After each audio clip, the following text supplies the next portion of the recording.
Bismillahirrahmanirrahim. Alhamdulillahi rabbil alamin, wassalatu wassalamu ala rasuli rabbil alamin, nabiyyina wa habibina wa qudwatina Muhammad ibn Abdillah wa ala alihi wa sahbihi wa man walah, amma ba'd. Alhamdulillah, kita teruskan pengajian kita dalam tafsir Al-Quran juzuk yang ke-26, surah Al-Hujurat. Surah Al-Hujurat ini surah yang ke-49. Surah yang ke-49. Kita sambung perbincangan kita bermula ayat yang ke-6. Ayat yang ke-6 ini iaitulah ayat menerima berita. Menerima berita. A'udzu billahi as-sami'il 'alim minasy syaithanir rajim. Ya ayyuhalladzina amanu in ja'akum fasiqun binaba'in fatabayyanu إن جاءكم فاسق بنبأ فتبينوا أن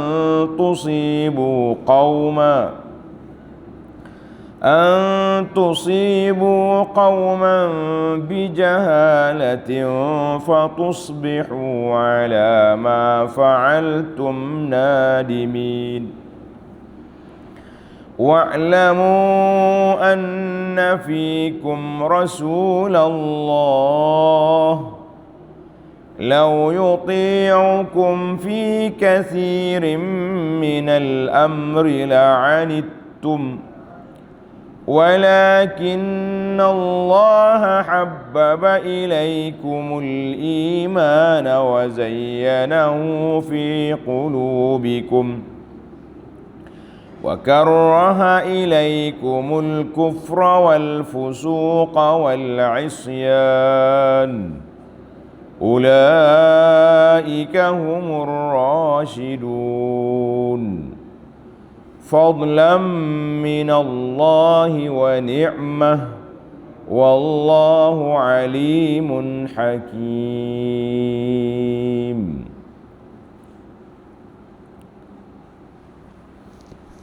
Balik pada terjemahan ayat. Ayat yang ke-6, ya ayyuhalladzina amanu, wahai orang-orang yang beriman. Allah Subhanahu wa taala khitab ayat ini ditujukan kepada siapa? Kepada orang yang beriman. Ini dia panggil ciri-ciri ayat madaniyah. Ayat madaniyah makna ayat yang diturunkan di Madinah, ciri dianya ya ayyuhalladzina amanu. Sebab kita sudah kuat, kita sudah ada kekuasaan, maka kita nak kepada undang-undang pelaksanaan. Wahai orang yang beriman, jika datang kepada kamu seorang fasik membawa berita, maka selidikilah untuk menentukan kebenarannya, supaya kamu tidak menimpakan sesuatu kaum dengan perkara yang tidak diingini, dengan sebab kejahilan kamu mengenainya, sehingga menyebabkan kamu menyesali apa yang telah kamu lakukan. Apa dia kisah cerita ni? Banyak dalam kitab-kitab hadis dan juga kitab tafsir menyebut satu kisah. Kisah ni panjang, tapi memberi kesan yang berat juga kepada seorang sahabat. Kisahnya daripada Al-Harith bin Dirar Al-Khuzai. Tanda nama orang ni. Al-Harith bin Dirar Al-Khuzai radhiyallahu anhu qala, dia cerita, qadimtu ala Rasulillah Haris pergi jumpa Nabi sallallahu alaihi wasallam. Nabi ajak dia masuk Islam, dakwah dia.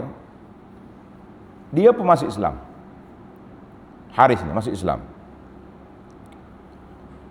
Dan dia pun terimalah ajaran Islamnya dengan apa ni? Solatnya dengan ya tauhid, solat, puasa dan zakat.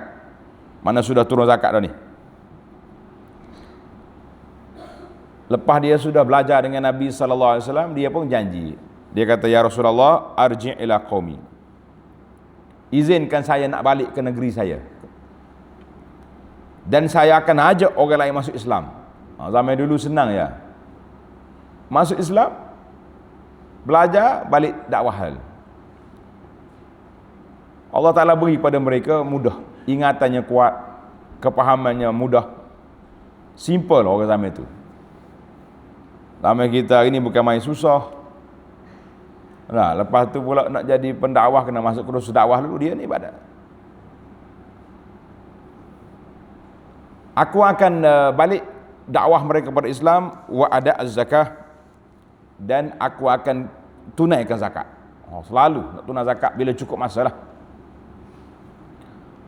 Siapa-siapa ikut Islam, aku akan kumpulkan zakat mereka dan minta Rasulullah sallallahu alaihi wasallam hantar wakil pemungut zakat pada tarikh sekian-sekian. Maknanya dia tahulah kalau zakat tanaman ni bila ke musim buah. Kan. Dia zakat tanaman ni dia tak kira tas tahun, dia kira yauma hasadihi, pada hari apa? Menuai ataupun hari metik tu. Maka dia janji dengan Nabi sallallahu alaihi wasallam pada tarikh sekian-sekian hantar mari untuk saya kumpulkan zakat. Bila Haris ini sudah kumpul zakat dan sudah sampai masa yang dijanjikan, yang dia janji dengan Nabi sallallahu alaihi wasallam pada saat sekian, tiba-tiba tak datang, tak mari Haris. Tunggu, tak ada ni. Nak kata Rasulullah terlupa, dia Nabi. Bagi kita lah, tak pernah sabar lah, terlupa. Ihtabasa. Fazanna al-Haris. Haris pun duk mikir, adakah Rasulullah marah ke aku? Rasulullah sallallahu alaihi wasallam murka pada aku sehingga dia tak hantar mari wakil ataupun apa cerita ni. Fada'a bi sarawati qaumihi. Dia pun panggil sarawat yang mana asyraf. Dia panggil ketua-ketua kabilah dia. Mari sini, kumpul. Dia kata, aku dah janji dengan Rasulullah sallallahu alaihi wasallam, dia akan hantar mari pegawai dia untuk ambil zakat yang aku kumpul ni. Nabi kalau dijanji dia tak akan menyalahi. Aku duk rasa Rasulullah marah dengan kita ni, ada kes ni. Baik, mari kita pergi Madinah. Kita pergi Madinah, kita pergi jumpa Nabi SAW, kita pergi tabayun, pergi tanya apa sebab. Ini dipanggil Islam mengajar kepada kita tabayun. Pergi tanya ada sebab, kenapa? Jangan duduk main pakai ikut suka begitu ya. Hak sebenarnya di sebalik cerita ni, ini cerita dia. Wa ba'asa Rasulullah sallallahu al-Walid bin Uqbah. Tanda ni pelajar. Tanda Nabi kita hantar seorang sahabat nama dia Al-Walid bin Uqbah radhiyallahu anhu, suruh pergi ke kampung Al-Haris Al-Khuzai dia, pergi sana, pergi ambil zakat.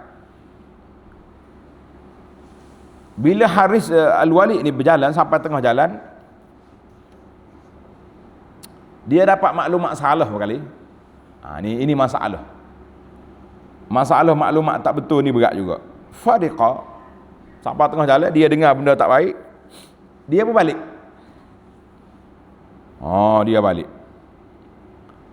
Dia balik jumpa dengan Nabi sallallahu alaihi wasallam.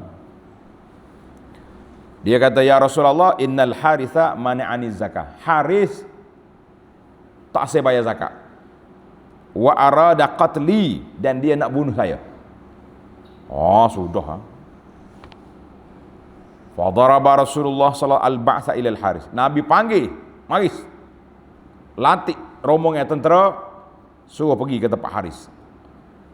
Ada pula aku hantar wakil dia nak bunuh. Ni semua ni cerita. Tengah rombongan tentera nak pergi, Haris sampai dekat Madinah. Tidak awak Al-Haris, dia saya. Mau nak pergi mana? Madinah. Kenapa? Kenapa dia kata? Dia kata, aku nak pergi jumpa Nabi SAW sebab aku bimbang. Rasulullah janji dengan aku nak hantar wakil, tiba-tiba tak sampai saat ini. Sampai hari ni tak sampai lagi, tentulah ada kes, ada sesuatu yang tak kena. Kamu pula nak pergi mana? Dia tanya pula rombongan tentera, nak pergi mana mu? Ilaika. Nak pergi tempatmu, nak pergi siasat. Apa sebabmu nak bunuh Al-Walid? Terkejut. Al-Haris, la. Walladhi ba'asa Muhammadan bil haq ma ra'aituhu al-battah. Dia bersumpah, aku tak pernah tengok Haris itu ni Al-Walid mari tempat aku. Aku tak dengar dia datang. Bila? Oh, sudah. Bising. Falamma dakhala al-Haris, bila Haris ni masuk jumpa Nabi sallallahu alaihi wasallam, Nabi tanya, "Ya Haris, mana'ta zakah wa aradta qatla rasuli?" Mu tak bayar zakat dalam mu nak bunuh rasul aku dia. Dia bersumpah, "Ya Rasulullah, wallahi saya tak tengok dia. Dia pun tak jumpa saya, tak mari pun. Saya datang ni sebab saya bimbang Rasulullah marah. Khasyitu, aku bimbang takut Rasulullah sudah murka kepada kami." Dengar ada pahal cerita. Cerita dianya Al-Walid hak Nabi kita hantar tu sampai tengah jalan lari balik. Sebab apa lari balik? Sebab dia kata Al-Harith nak bunuh dia. Jadi cerita ni agak kronik sikit. Sehinggalah turun ayat Quran, ayat yang kita baca tadi. Ya ayyuhallazina amanu in ja'akum fasiqum binaba'in fatabayyanu. Wahai orang yang beriman, jika datang kepada kamu seorang fasik membawa berita. Sedangkan peristiwa yang tersebut tadi, cerita Al-Walid tadi, banyaklah dalam tafsir-tafsir yang menyebutnya. Kan ada kata riwayat daripada Imam Ahmad, Ibnu Abi Asim, yang pentingnya masyhur kisah ni dalam kitab-kitab tafsir. Tahlilul ahdas. Dari sudut analisanya macam mana? Dengan ni pelajar-pelajar. Analisa dianya, ada ke seorang sahabat Nabi yang Nabi kita pilih menjadi utusan seorang yang fasik? Berat kita nak tuduh sahabat ni fasik. Fasik ni orang tak baik lah, orang jahat. Mu'zamur riwayah turajjih lizalik. Banyak riwayat-riwayat kata ya, Al-Walid pergi tengah jalan, dia rasa takut, dia balik, dia buat cerita konon-kononnya Al-Haris nak bunuh dia. Para penganalisa kata la yasih, dari sudut sanad hadis ini tidak sahih. Wal asanid laysat qawiyah ala tariqatil muhaddithin. Sanad hadis ini tidak kuat mengikut cara ulama hadis, tak kuat. Kalimah fasik nakirah fi siyaqi syarti fat'um. Itu kaedah bahasa Arab kata. Kalimah fasik duduk dalam siyaqi syarti in ja'akum fasikun, maka jadi umum. Wallahu alam. Tapi kisah ni masyhur, sanad dia dhaif. Bagaimana kita nak taujih cerita ni? Nak cerita ni, takkanlah kita nak kata sebagaimana yang disebut oleh ulama tafsir bahawa Al-Walid bin Uqbah ni radhiyallahu, kita kata radhiyallahu anhu, tapi kita nak kata dia fasik, agak sukar. Maka para ulama peneliti kepada riwayat-riwayat mengatakan yahtamil. Ayat ini kemungkinan menjadi taujih, apa taujih? Menjadi suatu panduan kepada Al-Walid bin Uqbah. Al-Walid, mu jangan terima mana-mana cerita sebelum kamu pastikan. Boleh jadi ini dia panggil nak harmonikan suasana. Boleh jadi waktu Walid nak pergi ke kampung Al-Haris ni, kampung Al-Haris bin Dirar ni, siapa tengah jalan ada orang cerita kepada dia, Al-Walid, mu nak pergi ambil zakat, mu nak mati. Aku dengar puak-puak Al-Haris bin Dirar tu siap dah, alak-alak, kalau mu pergi mu kena bunuh. Baik, balik. Faham ke tidak ni? Boleh faham dia punya cerita? Peluk ceritanya, yang riwayat kata Al-Walid bin Uqbah ni yang buat cerita. Dia takut nak pergi, dia buat cerita kata orang nak bunuh dia. Tetapi para ulama, para pengkaji ni, dia kata la. Cuba tengok dalam kitab Al-Isti'ab fi Bayanil Asbab. Ada 3 jilid kitab baru. Para penganalisa kumpulkan riwayat-riwayat tentang sabab nuzul, maka dia cerita, dia kata gini. Bukan Al-Walid tu yang fasiknya, orang yang bawa berita kepada Al-Walid.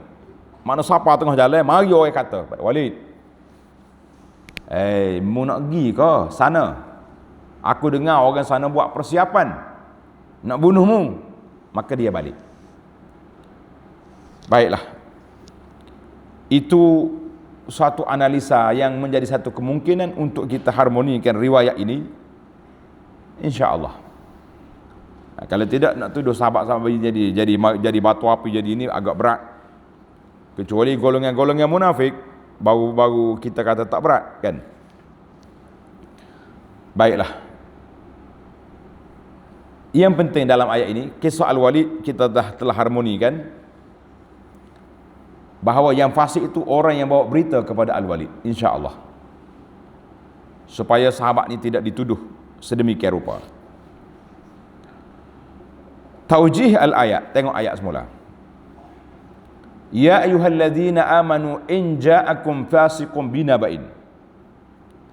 Wahai orang-orang yang beriman, jika datang kepada kamu seorang fasik membawa berita. Apa makna fasik? Fasik ini man zahiruhu adamul adalah. Orang yang kita tengok tidak ada sifat-sifat benar dalam maklumat-maklumat dia. Macam kita hari ini, banyak sumber-sumber berita dalam dunia ini, termasuklah dalam Malaysia, yang dianggap sebagai khabar fasik. Saya tak nak sebutlah nama-nama portal berita, tapi kalau kita boleh kesan, kita boleh tahu ada beberapa portal berita di Malaysia ni memang pembawa lidah fasik. Kerja dia nak melaga-lagakan orang, batu api, menimbulkan isu-isu yang boleh menimbulkan keresahan rakyat. Nah, isu LGBT, isu human right, isu yang pentingnya dia nak buruk-burukkan negara kita ataupun nak porak-porandakan kesatuan umat Islam, maka kita kata ini berita fasik. Jangan dipercaya. Banyak dah ada satu senarai-senarai. Satu lagi dia panggil channel yang dibuat oleh puak Syiah.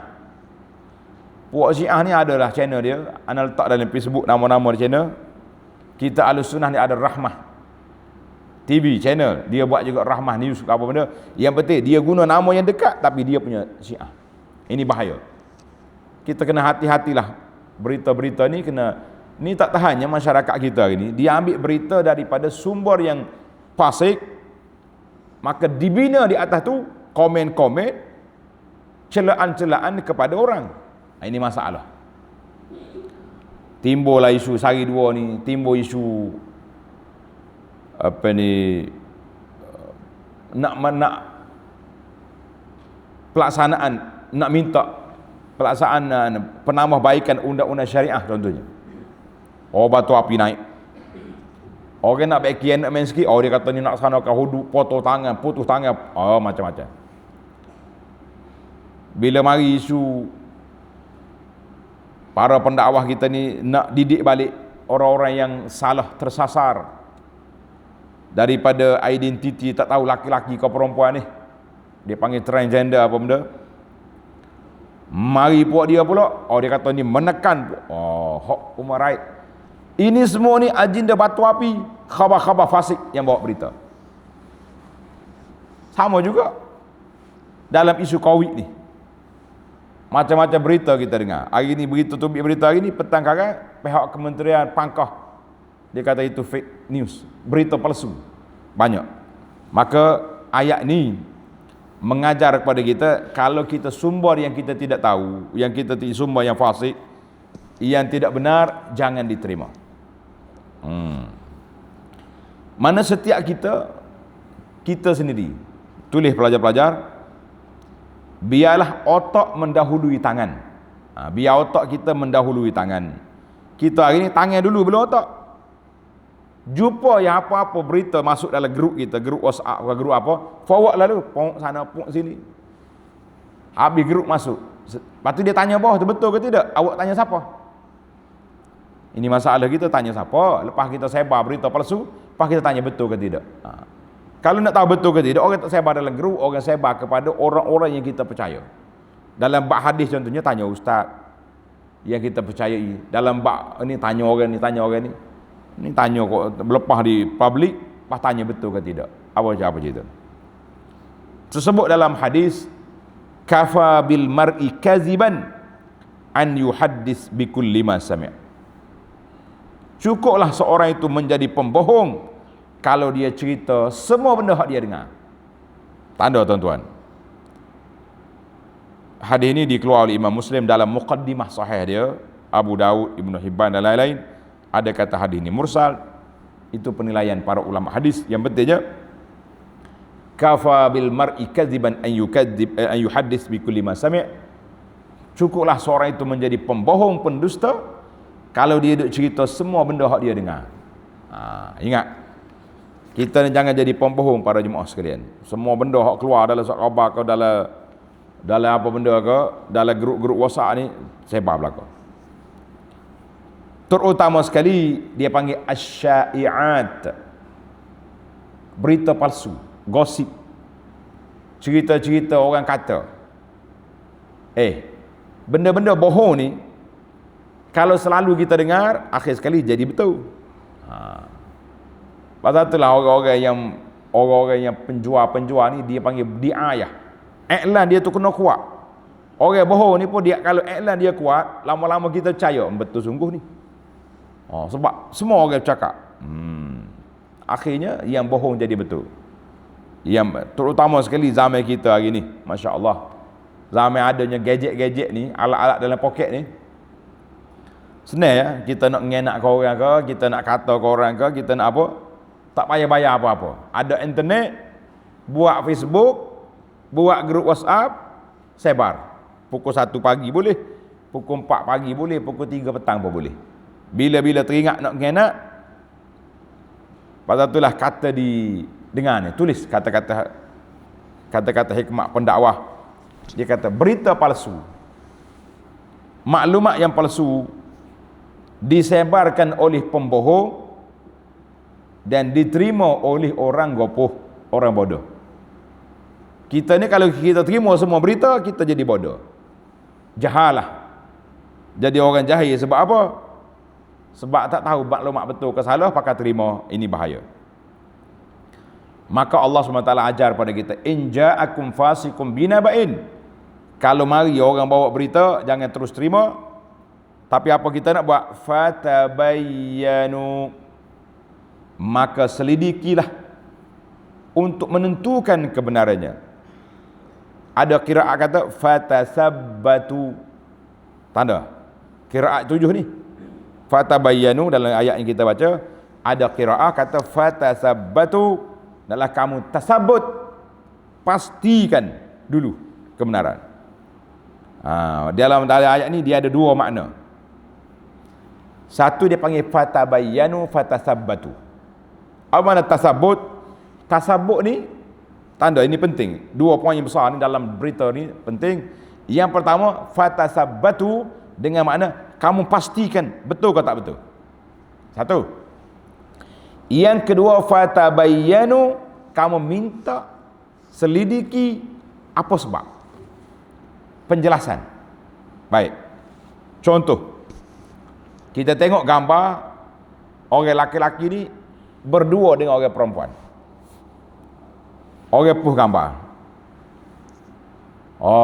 Dia tulis kat bawah tu, biar gambar berbicara. Sedap ayat ni, ayat batu api nama dia ni. Ayat apa ni? Ayat batu api. Biar gambar berbicara. Orang komen, dia ni nikah baru dah, boleh bini dah gini-gini. Maklumat ni betul. Gambar bukan edit, bukan gambar-gambar orang tipu, betul sungguh. Jadi ada satu lagi kaedah. Kaedah dia fatabayyanu. Kaedah dia nya adalah kamu tabayyun, tanya dia dulu, gambar ni cerita apa ni? Kita pun tanya, Syekh, orang duduk sebar gambar antara duduk dengan orang perempuan. Kat mana? Apa cerita? Dia kata betul. Orang perempuan ni ada masalah. Dia mari jumpa saya. Kebetulannya contoh kita tadi, ialah jauh-jauh dari kerusi. Orang pun ambil gambar srek, berdua. Rupanya perempuan ni ada masalah besar.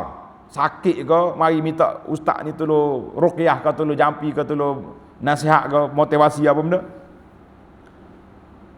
Baru kita tahu bukan bini dia, bukan dia duduk mengorak, dia duduk taujih. Itu dia panggil tabayyan. Tasabbatu, pastikan benar benda tu sungguh. Yang kedua, tabayyanu, minta penjelasan di sebalik peristiwa tersebut. Zaman kita ini dua-dua loss. Tasabbatu pun tidak, tabayyanu pun tidak, adanya tibayanu. Ini bahasa-bahasa baru. Dia panggil tibayanu, maknanya tengok je benda hak, laporan hak tak betul, kita tibai terus. Kita hentam terus. Netizen kata orang sekarang ni, tulis komen bahasa tu bahasa ni, celaka tu celaka ni, habis. Hati-hati tuan-tuan. Inilah jalan yang benar, jalan yang sahih. Dua adab yang kalau kita boleh betulkan dua adab ini, insya-Allah kita akan selamat, iaitulah fatasabbatu fatabayyanu. Tanda dua adab ni. Kalau kita tak beramal dengan dua ni, apa jadi?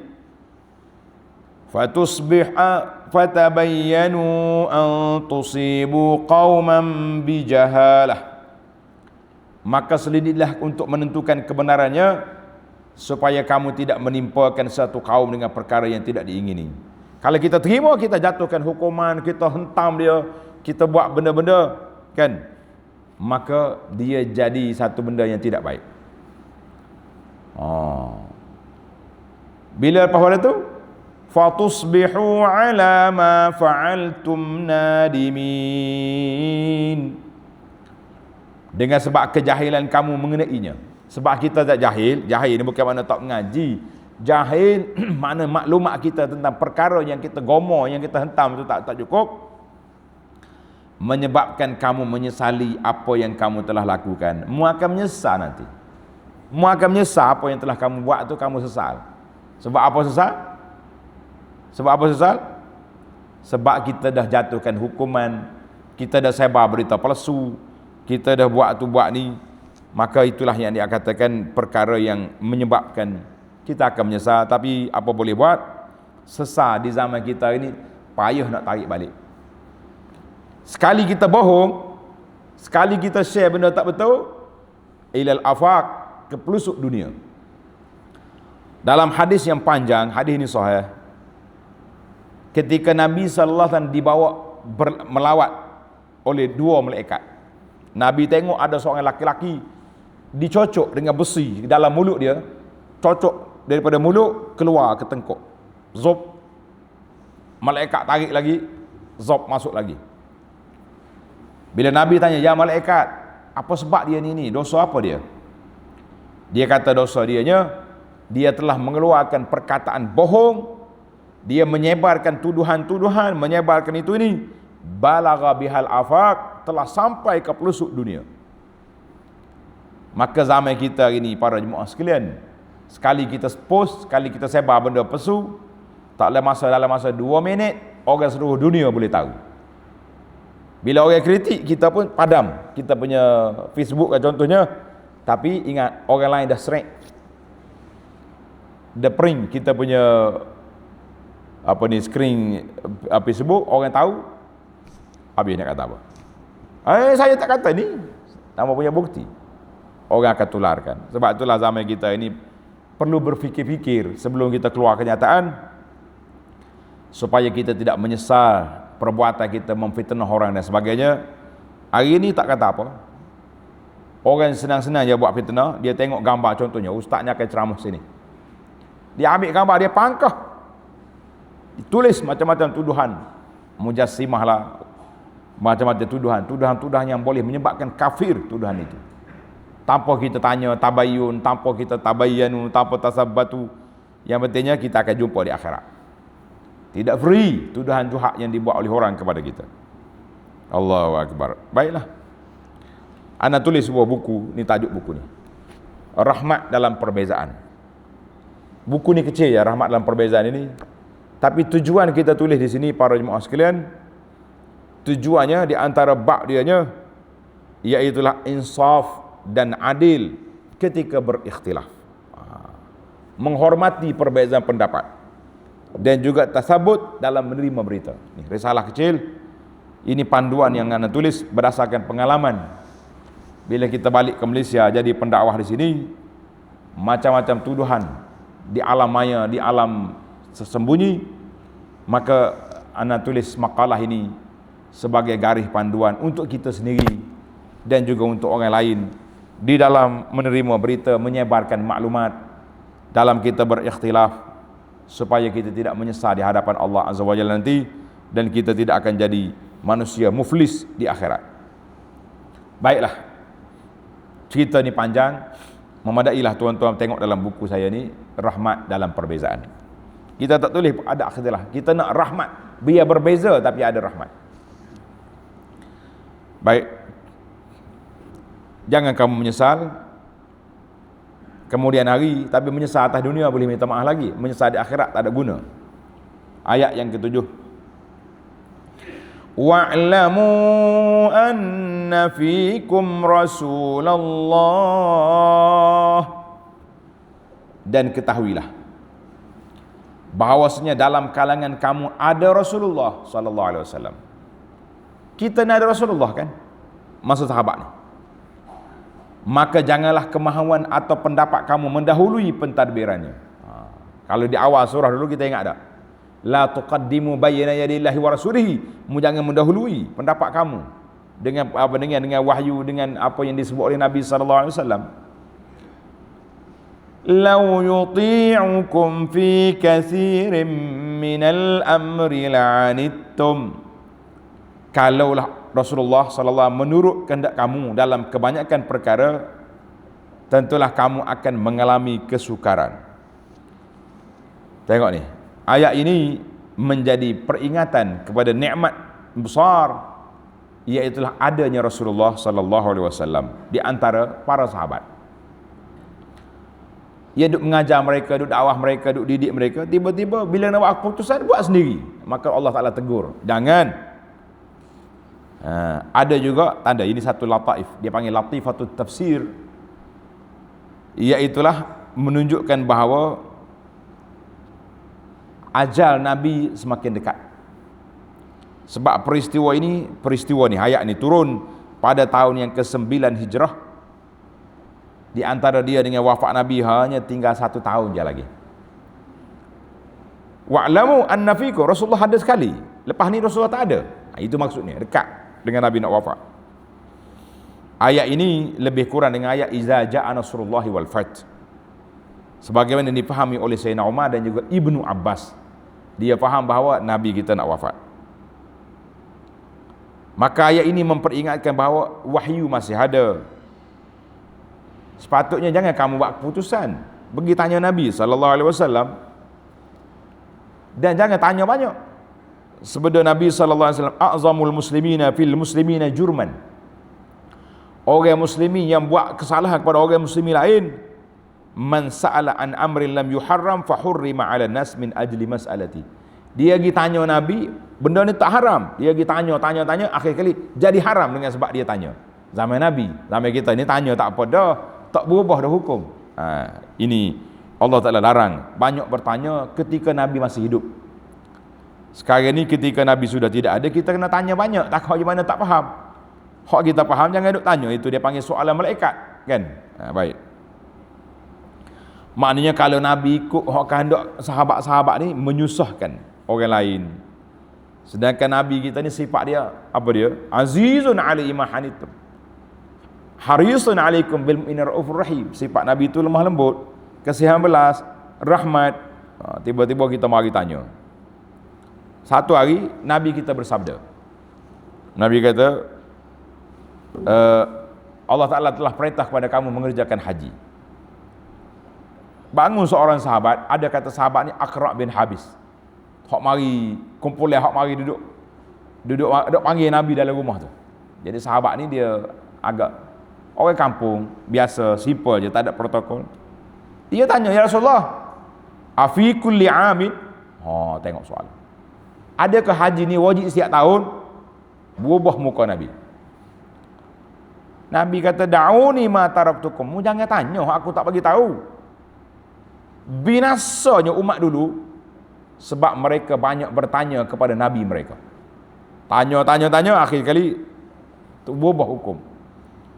Nabi kata, da'uni ma taraktukum. Mu tinggalkan apa yang aku tak cerita. Aku tak bagi tahu, jangan tanya banyak. Binasa orang dulu dengan sebab bertanya banyak kepada nabi-nabi mereka. Ini cerita kita. Baiklah para jemaah sekalian. Allahu Akbar. Allah kata apa sini? Walakinnallaha habbaba ilaikumul imana wa zayyanahu fi qulubikum. Akan tetapi Rasulullah sallallahu alaihi wasallam tidak menurut melainkan perkara yang diwahyukan kepadanya. Dan kamu wahai orang-orang yang beriman hendaklah bersyukur kerana Allah menjadikan iman itu perkara yang kamu cintai serta diperhiaskannya dalam hati kamu. Wa karraha ilaikumul kufra wal fusuqa wal isyan. Dan Allah menjadikan kekufuran dan perbuatan fasik serta perbuatan derhaka pula perkara yang kamu benci. Tengok ni pelajar, para jemaah, Allah sebut di sini 3 perkara. Al-kufra wal fusuq wal isyan. 3 benda ni mutadakhilah. Boleh jadi satu, boleh zip dalam satu tempat. Kafir, fasik, derhaka. 3 ya. Tetapi apabila dia berkumpul di satu tempat, maka dia berpisah. Ini kaedah kata, bila dia berkumpul di satu tempat, dia berpisah. Kalau kita kata kufur, maknanya keluar daripada agama. Fasik, melakukan dosa-dosa besar seperti bohong, mencuri, zina, buat benda fasik, benda jahat. Isyan, boleh kata dosa-dosa lain daripada dosa besar, dosa-dosa kecil. Itu dia panggil, Allah Ta'ala benci, masukkan dalam hati sahabat-sahabat Nabi ni benci kepada kafir, fasik, isyan. Ulaika humur rasyidun. Mereka yang bersifat demikian ialah orang-orang yang tetap menurut jalan yang lurus. Hak mana? Taat kepada Allah dengan Rasul, kan? Kemudian cinta kepada iman diperhiaskan dalam hati kita. Salah satu daripada doa yang diajar, yang kita kena bacanya ni, Allahumma habib, kata belakang, Allahumma habib ilainal iman wa zayyinhu fi qulubina wa karrih ilainal kufra wal fusuq wal isyan waj'alna minar rasyidin. Ambil daripada ayat ni, iktibah daripada ayat ni, kita doa, Allahumma habib ilainal iman wa zayyinhu fi qulubina wa karrih ilainal kufra wal fusuq wal isyan waj'alna minar rasyidin. Ya Allah, cintakan, pasakkan perasaan cinta kepada kami keimanan, dan hiaskan hati kami dengan iman. Letakkan hati kami ini benci kepada kufur, fasik dan isyan. Jadilah kami itu orang-orang yang cerdik, orang yang baik. Kita boleh doa. Kalau kita nak doa kepada keluarga, Allahumma habib ilaina wa ila ahlina. Tambah satu lagi. Tulis itu. Allahumma habib ilaina wa ila ahlina. Ya Allah, cintakan kami dan juga keluarga kami. Sebut keluarga, masuk belakang. Isteri masuk, anak-anak masuk, cucu masuk, cicit masuk. Alhamdulillah, jadikan doa. Kalau ada orang rajin boleh tulis balik. Dia punya doa ni menarik. Dan di zaman kita ini sangat mustahak doa ni. Di saat iman makin lemah, makin rapuh, makin lusuh. Allahu Akbar. Akhir ayat yang ke-8 Allah kata apa? Fadlan minallahi wa ni'mah, wallahu alimun hakim.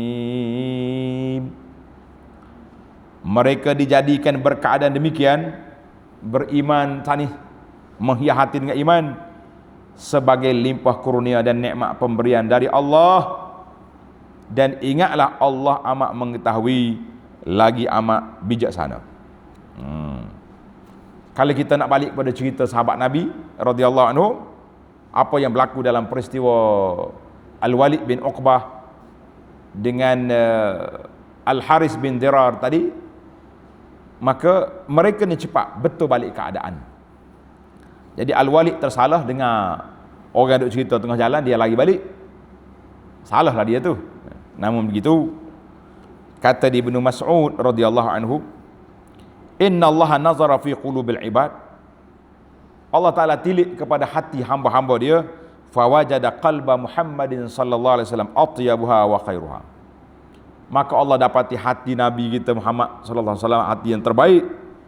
Kemudian dia tengok pula kepada hati manusia, maka didapati hati sahabat-sahabat Nabi itu orang yang hati yang baik, yang cinta kepada kebenaran dan ketaatan. Maka Allah pilih mereka menjadi sahabat Nabi radhiyallahu anhum dan menjadi pengganti kepada Nabi selepas Nabi tidak ada. Itulah para jemaah sekalian, ayat yang kita belajar pada kali ini, iaitulah ayat yang mengajar tentang adab menerima berita dan adab menyebarkan berita. Satu lagi saya tambah, adab membuat penilaian terhadap orang. Kita nak nilai orang bukan senang. Dia punya KPI-nya, dia punya SOP menilai cukup dahsyat di zaman kita ini. Orang tak setuju, masuk dalam list senarai lalu. Patutnya kalau ada benda tak cakap, ya orang ni baik, tapi pada pandangan kami dia silap dalam masalah gini-gini. Ni tidak pangkoh semua sekali. Apa penilaian kita ni? Sehingga orang kata matematik zaman kita hari ni, dulu orang belajar matematik 100 tolak 1 berapa? 99. 10 tolak 100 tolak 10 90 kan? Maknanya orang ni baik kecuali satu perkara tak baik. Zaman kita hari ni tak. 100 tolak 1 0. Kosong. Mana orang yang berbeza pandangan dengan kita tak ada nilai lalu. Pangkah terus dia punya senarai, masuk list dalam senarai-senarai orang yang kita benci, senarai orang-orang yang kita anggap mereka ni orang sesat, orang salah, keluar dia punya rekod, keluar dia punya poster-posternya dipangkah. Kita kata inilah dunia fasik di zaman kita hari ini. Tidak ada lagi sifat fatabayyanu fatasabbatu. InsyaAllah mudah-mudahan Allah Ta'ala beri kepada kita kesedaran bila kita boleh beramal dengan ayat ini. Yang pertama sekali, tasabbatu, pastikan benar maklumat berita tu. Yang kedua, tabayyanu, minta kebenaran maklumat, penjelasan. Kalau ada dua ni, insya-Allah dunia aman, kita selamat di akhirat, di dunia dan juga di akhirat, tidak akan jadi muflis di sana nanti insya-Allah. Kita akan sambung lagi perbincangan kita dalam siri yang akan datang, bermula daripada ayat 9, ayat perdamaian di antara kita. Subhanakallahumma wa bihamdika asyhadu an la ilaha illa anta astaghfiruka wa atubu ilaik. Wa sallallahu ala nabiyyina Muhammadin wa ala alihi wa sahbihi ajma'in walhamdulillahi rabbil alamin. Wassalamu alaikum warahmatullahi wabarakatuh.